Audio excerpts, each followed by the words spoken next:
Bonjour à tous et bienvenue dans Point Trash, votre émission qui ose aborder les points qui fâchent. Aujourd'hui, je serai en compagnie d'un auteur, compositeur, interprète qui revient de loin. Malgré un handicap invisible, vous allez découvrir Soren aka Dorian Gray et son comeback après 2 ans d'absence. Soren, bonjour. Bonjour. Ou plutôt Dorian Gray. Oui. Alors quand j'entends ce nom, tout de suite, j'imagine que c'est tiré du roman d'Oscar Wilde. C'est ça. Mais pourquoi ce personnage ? Je ne sais pas si c'est plutôt excentrique ou de ta part et un peu prétentieux de prendre ce nom. Alors tout de suite, de toute façon, avec la gueule que j'ai, je suis prétentieux. Ça, je vis avec depuis des années. Et c'est d'ailleurs pour ça qu'un de mes amis, quand j'ai commencé ce projet, alors chercher un nom, parce que je n'avais pas envie d'apparaître sous mes vraies coordonnées, m'a dit « Prends Dorian Gray, ça te va si bien ». Je me rappelais avoir plus ou moins lu ce roman à l'école. Et pour l'avoir relu, ça m'allait bien. En tout cas, il y a des choses qui correspondaient à ce que je ressentais dans mes harmonies et ma musique. Donc, même physiquement, j'ai envie de te dire. Il était quand même blond, il avait des mœurs que je n'ai pas forcément complètement, les mêmes yeux. Mais comme il n'a pas existé, on ne sait pas vraiment. Mais c'était surtout pour ne pas m'appeler comme je m'appelle. Et puis, ça a fonctionné jusque-là. Bien que fatalement, contrairement à lui, je vais tranquillement là où on va tous. On commence bien, mais c'est Point Trash. Absolument. Par contre, c'est ton grand retour après 2 ans d'absence. Donc, pour ceux et celles qui ne te connaissent pas, on va faire une petite rétrospective d'1 minute et on revient juste après. D'accord. Ladies and gentlemen, Dorian Gray.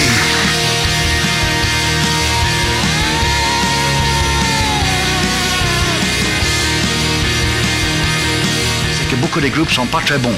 Mais de temps en temps, il y a un petit bijou. Et cette fois-ci, j'ai découvert un mec qui m'a envoyé un mail sur Facebook et je lui ai demandé de venir dans l'émission parce que je l'aimais beaucoup sa musique. Son premier album, Hurt by the Moon, Dorian Gray. Dorian Gray qui est avec nous, bonjour. Bonjour.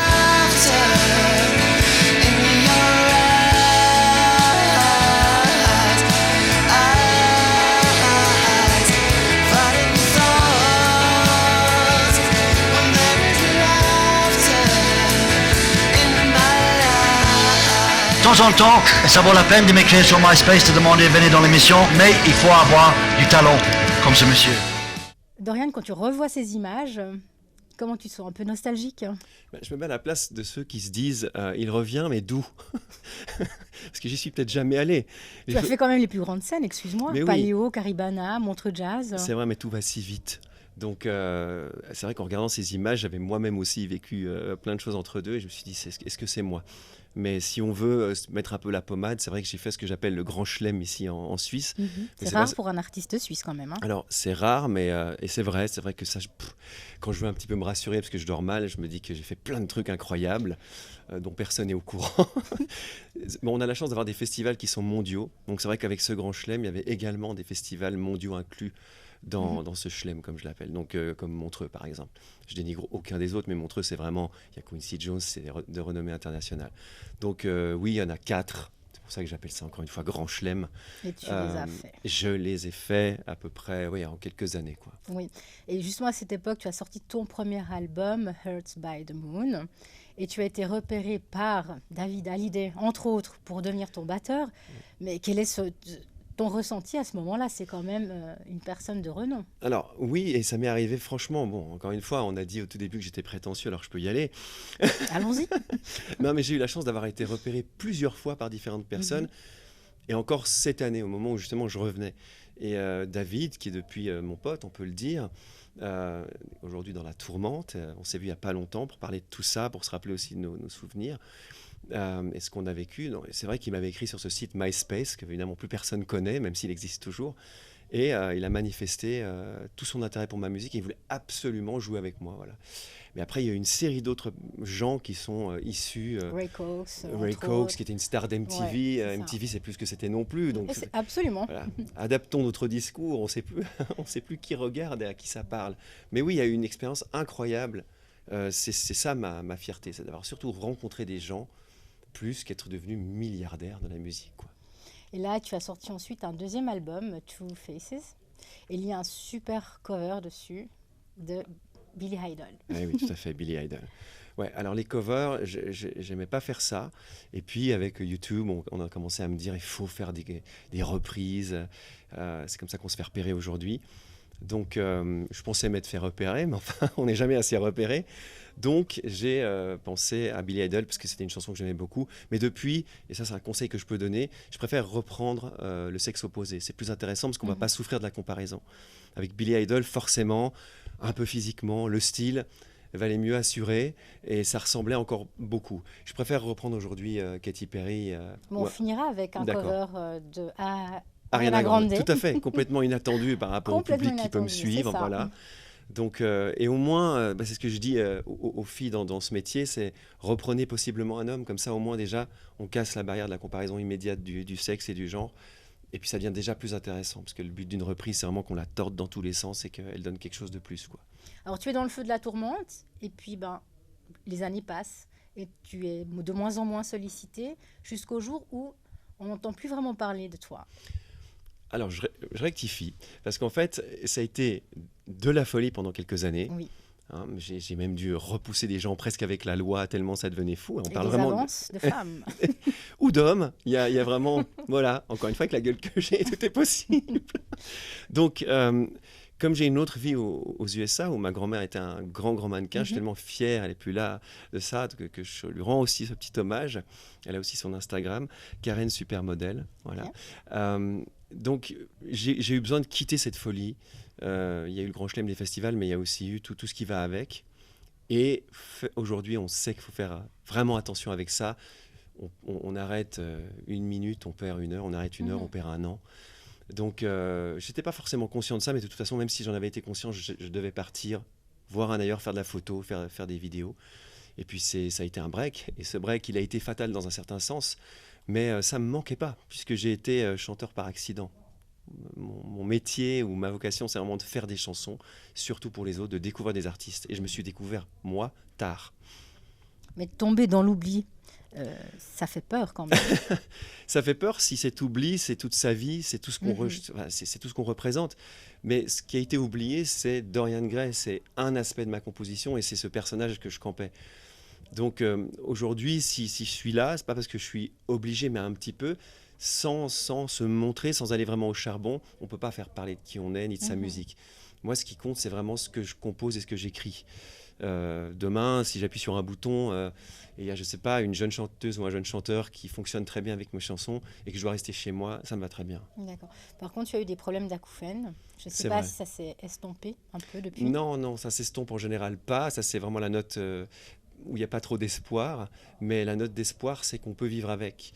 Alors, si on parle de ça, quand ça m'est tombé dessus il y a bientôt 2 ans, le 31 juillet, c'était le jour de mon anniversaire, c'est pas aussi brutal que ça, c'est venu en 1 semaine, mais c'était tellement fort, tellement incroyable, que je suis allé voir des spécialistes en Suisse alémanique, qui sont pourtant d'habitude des gens que j'aime beaucoup, parce qu'ils m'accueillaient en musique encore mieux qu'en Suisse romande. Mais ces médecins-là ont fait vraiment n'importe quoi, c'est-à-dire que voilà, la personne qui me reçoit voit qu'il y a une intensité qui est vraiment très forte et elle me dit que c'est surprenant parce qu'à ce stade d'intensité, en général, on a beaucoup de suicides. Ouais, on devient fou parce que c'est constamment un bourdonnement, sifflement dans la tête, Oui. j'imagine. Mais surtout, quel médecin dit ça à un patient et surtout un patient qu'on ne connaît pas. Donc il y avait plus de risques pour moi parce qu'on m'a dit ça qu'à cause de ce qui m'arrivait. Donc évidemment, je suis rentré complètement dépité, d'autant plus allant chercher plutôt de l'aide. Et j'ai mis près d'1 an à apprendre à vivre avec ça. Et c'est vrai que voilà, des médecins, des psychiatres m'ont expliqué que c'était comme si j'avais perdu mes jambes, mes bras, que j'avais un choix à faire face à ce handicap effectivement invisible, donc il est moins crédible, il faut toujours l'expliquer. Si on me voyait sans les jambes, on dirait le pauvre Dorian ou le pauvre Soren. Waouh, il est en chaise roulante, il n'a plus de jambes ou il n'a plus de bras alors qu'il fait du piano et de la batterie. Ouais. Mais en fait, c'est pareil. Parce qu'encore une fois, les souffrances, c'est difficile de les évaluer sur une échelle. C'est pour ça qu'on dit dans les hôpitaux sur 10, mais enfin, ça veut tout et rien dire. Donc voilà, c'est pas visible. J'ai arrêté la musique pendant 2 ans et c'est plutôt de ça que je reviens. Oui. Pas de ces succès qui sont relatifs, mais je reviens surtout d'une peine tellement forte, sans ses jambes de manière métaphorique, que je pensais ne jamais refaire de la musique. En tout cas, il faut vraiment avoir une force de caractère énorme pour ne pas sombrer dans l'alcoolisme ou même se suicider, parce que c'était quand même ton travail, ta vie, la musique. Oui. Et si tu t'arrêtes 1 an ou 1 an et demi, comme tu dis, tu reviens et tu as tous ces chanteurs commerciaux, Ça fait peur quand même. Oui, il y a chanteurs commerciaux, mais en même temps, il y a des chanteurs commerciaux, puisqu'on parlait d'Ariana Grande, que j'adore et où il y a un travail qui va plus loin quand même que le commerce. Et pour revenir aux acouphènes, pour ceux qui me regardent et qui souffrent de la même chose, il faut savoir qu'il y a 2 ou 3 sortes d'acouphènes et que très très paradoxalement, je ne souffre pas d'acouphènes auditifs. Donc ça n'a rien à voir avec la musique. Rien du tout. C'est neurologique. C'est ça la plus grande partie des gens qui souffrent d'acouphènes, c'est neurologique. Donc on est dans la même région du cerveau à peu près que la migraine. C'est tout aussi inconnu. Ça survient. En général, ça s'en va plus. Et il faut apprendre à vivre avec ça. Donc l'alcoolisme, le suicide, tout ça, ça fait partie de toutes les peines qu'on peut avoir dans la vie, que ce soit une séparation, encore une fois, on n'a plus de jambes, on a eu un accident grave. C'est pas forcément un choix, on est assez inégaux devant la vie. Et c'est vrai que peut-être la chance que j'ai eue, c'est d'avoir une force de caractère. Et encore pour moi, la page n'est pas tournée. Il faut vraiment attendre son dernier souffle pour savoir si on a vraiment réussi le combat jusqu'au bout. Donc être entouré, être fort, mais en même temps, est-ce que c'est des conseils ? Non, c'est le hasard qui fait qu'on est bien entouré et qu'on est fort. Donc il faut s'accrocher. On en parlait tout à l'heure avec un des techniciens ici. C'est comme arrêter de fumer, arrêter quelque chose auquel on était addict. Moi j'ai connu ça avec le sucre aussi. Il y a de la volonté et devant ça on est très inégaux. Mais en tout cas moi je peux dire que depuis 2 ans, alors que j'ai cru que je crevais, je suis là et maintenant je bouffe du lion alors que je suis du signe du lion. Et tu reviens avec, j'espère tout prochainement, un nouvel EP qui va s'intituler 50 Shades of Dorian Gray. Ouais, 50 Shades. Est-ce que là aussi, c'est pas une stratégie de piquer le 50 nuances de Grey ? Alors oui et non. Enfin oui. Stratégiquement, on peut l'imaginer comme ça. Encore une fois, c'est pas mon idée. Et ça, c'est vrai que ça a été surprenant tout au long de mon parcours. Encore une fois, parce que quand on me voit, on se dit ça y est, on voit arriver le mec, sûrement ci, sûrement ça. Alors, j'ai pas choisi d'être chanteur. Je chantais, mais c'est arrivé par accident cette carrière de chanteur. Tu étais batteur à la base, hein ? Batteur et surtout compositeur. C'est quelque chose que j'aime être perdu dans mon studio et composer des mélodies, que ce soit pour moi ou les autres, surtout pour les autres. Donc ça, c'est pas un accident, heureux. Ensuite, le nom, je l'ai pas choisi, on me l'a suggéré. Et ce titre, 50 Shades of Grey, il y a quelques messages codés là-dedans. C'est pas non plus mon idée. Donc je pourrais être très fier de dire tout ça, c'est moi. Mais c'est pas toi. Non, mais s'il y a des gens bienveillants qui me disent, tiens, qu'est-ce que t'en penses ? Et je travaille avec cet auteur californien, donc une Californienne de San Francisco depuis 10 ans. Et elle fait partie de ce choix. Elle est folle comme beaucoup de demoiselles de 50 Shades. Donc c'est quoi, une trilogie maintenant, je crois. Et puis voilà, ça tombait parfaitement bien de faire ce jeu de mots, quoi. Je crois que j'ai le droit de le faire, et puis si j'ai pas le droit, ça va faire un buzz, j'espère. Absolument. Donc du coup, il y a un premier single qui est sur toutes les plateformes de téléchargement, qui s'appelle Nothing in Returns. Donc ça parle de quoi ce titre ? Parce que rien en retour... Mais voilà, là aussi, c'est expliquer un texte ou la musique, c'est super difficile. Le mec a oublié. Ce qui est important, c'est là on a des peintures, on a des toiles. Je suis devant cette toile, j'aime pas, c'est indiscutable. Donc moi je propose aux gens de ressentir dans cette musique ou ces textes exactement la même chose ou pas. C'est d'être confronté à cette chanson qui effectivement, encore une fois, plein de métaphores, j'adore ça, peut vouloir dire plein de choses. Est-ce qu'on a quelque chose ou pas en retour dans la vie ?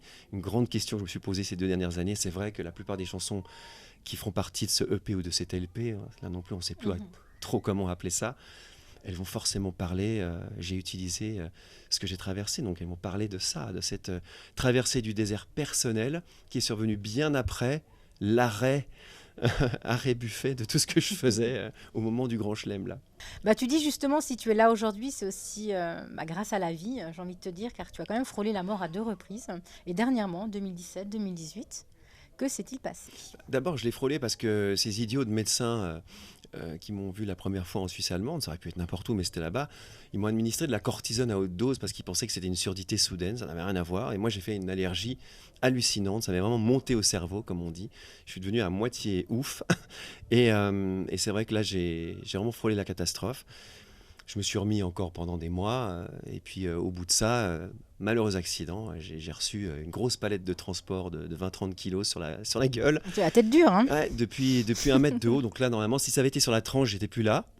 Certains étaient contents, mais enfin, pour moi, c'était pas très marrant. J'ai cru que j'avais vraiment tout qui était foutu. J'ai été faire toutes les radios. Et oui, rien. Donc, je suis pas spécialement sur les signes, je suis pas sur les croyances, mais enfin, il y a un truc. Et ça t'a boosté justement pour te remettre à la musique, du coup ? L'un de mes médecins m'a dit ça, c'est la meilleure chose qui vous soit arrivée, ces acouphènes. Ça t'a réveillé ? Voilà, ça m'a réveillé. parce que c'est vrai que maintenant, je bouffais déjà du lion, mais je crois que j'ai faim comme 4 là. Alors du coup, tu seras actif de plus en plus sur les réseaux sociaux, tu es de retour, donc si on veut te trouver sur Facebook, Instagram ou encore YouTube, c'est Dorian Gray Land à chaque fois en un seul mot. On est d'accord ? Comme Disneyland, exactement. Dorian Gray avec un A, pas comme le T avec un E, on se plante souvent. Donc c'est toujours /Dorian Grayland. C'est vrai que je suis très actif, on n'a plus le choix, mais j'aime ça. Donc je poste régulièrement des lives de mon studio, des lives de partout. Et puis jusqu'à nouvel avis, je ne vais pas annoncer pour l'instant des choses qui sont possibles et potentielles. Et on verra retrouvera Nothing in Return. Oui. Mais on se quitte par contre avec un de tes covers d'Ariana Grande. Avec Et plaisir. en tout cas, je te souhaite vraiment le meilleur pour la suite. Et à bientôt, un Peggy. grand merci avec ta voix juste magnifique. Merci beaucoup, Peggy. Though I wish she were here instead. Don't want that living in your head. She just comes to visit me when I'm dreaming every now and then. And after all that we've been through, there's so much to look forward to. What was done and what was said, live it all here in this bed with you. Baby, you do it so well. You've been so understanding, you've been so good. And I'm putting you through more than one ever should. And I'm hating myself cause you don't want to admit that it hurts you, baby. Point Trash touche à sa fin. J'espère que vous avez passé un agréable moment. Je vous donne rendez-vous tout bientôt pour un nouveau numéro. Ciao.